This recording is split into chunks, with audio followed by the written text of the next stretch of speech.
সবার সবকিছু হয় না, আমার সবকিছু হয়। কেউ যদি ধৈর্য ধরে থাকে, আল্লাহরে বিশ্বাস করে, তার সবকিছুই হয়।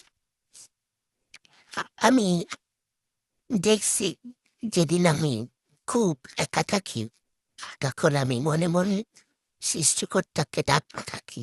কারণ সে ছাড়া আমার কেউ নাই। সে আমার সবকিছু, সবকিছু পরিপূর্ণ হয়ে যায়। যে আমার চলার পথটা সুন্দর হয়।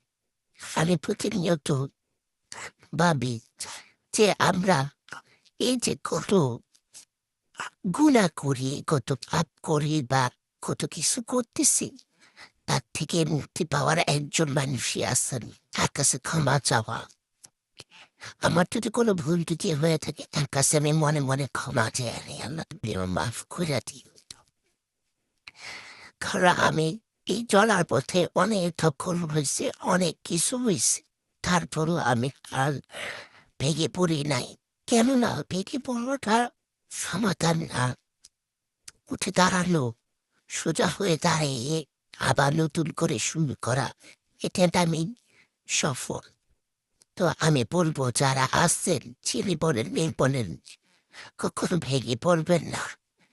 স্বামী সংসারের জীবনের পিছনে দৌড়াতে দৌড়াতে সবাই শেষ হয়ে যায়, কিন্তু তারপরও ভেঙে পড়া উচিত না।